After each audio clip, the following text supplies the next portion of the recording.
والمؤمنين ورموتا جدو دبيس ورموتا جدو دا ونوتا سياسة ورموتا جدو دا مقام الكريسو في والدينون فتشو كيسابه غير والمؤمنين يادا أكثر كافة بربان غافي ورمو مالك ويا جدورتي أكثر فوق سلسكان كيبه بربانا جدو كنافله كوكي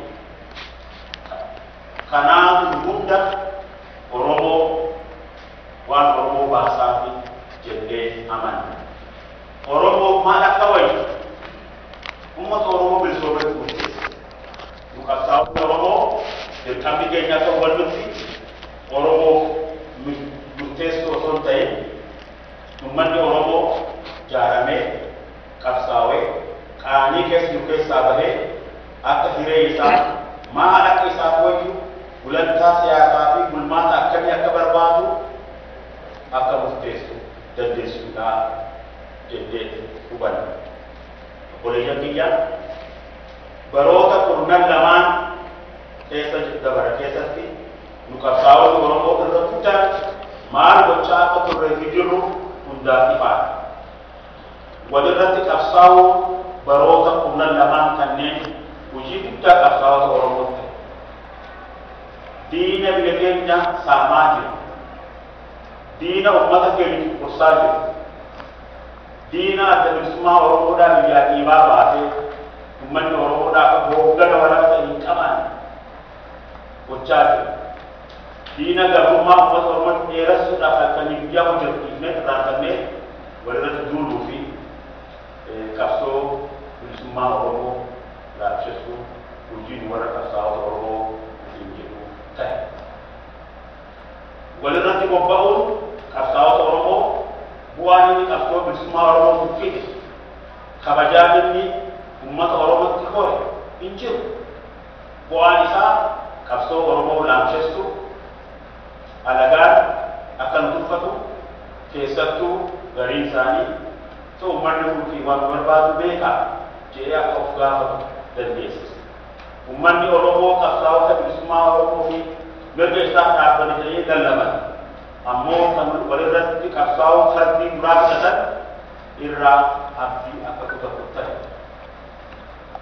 Obboleeyyan keenya walgahii waltajjii Oromoo har'aa asitti qopheesse gulantaa yookiin gaaddisaaf wal kabajaan walitti itti haasofnu gulantaa wal kabajaan itti mari'annu akka ta'u hawwina.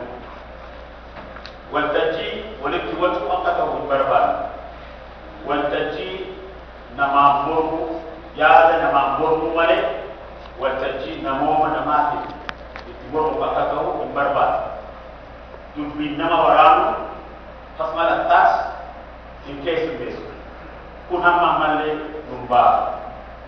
Waltajjii walitti dhaggeeffachuu waltajjii ilaalee akka ta'u barbaada. Kanallee akka ta'u abdii qaba. Nu gama keenyaan walabummaan yaada Oromoo tola jennu yaada qabsoo bilisummaa Oromoo gama fuulduratti furgaasuu dandeessa jennu yaada uummata Oromoo bilisummaa haqaa fi aangootti geessa jennee amannu ni dhiyeessina. Kana gochuufillee mirga qabna jennee amanna. Yaada keessanillee ni dhaggeeffanna. Yaada keessan kan keenyarraa addaa illee ni dhaggeeffannaan ni kabajna. Marii waltajjii Oromoo keessattis bakka laannaa.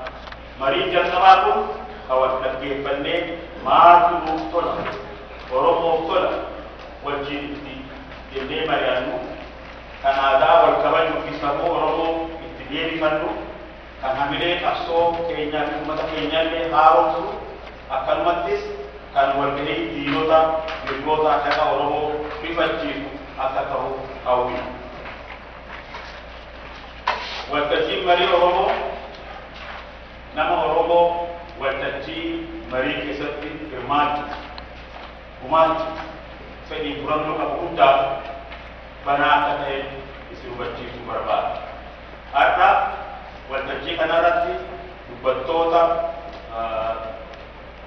dubbatu qophaa'an ni beekanii waliin barsiisuu barbaachisu amanaa.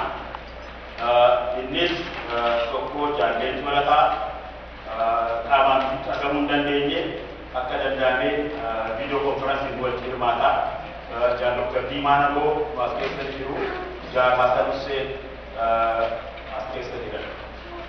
Akkuma sagantaa irratti jirutti isaanis wal duraa duubaan maqaa isaanii dhiyeessu jaallan Diimaa fi Jaalasan akka ta'an dhuftan isin affeeraa waan dhaggeeffataniif itti galatoomaa.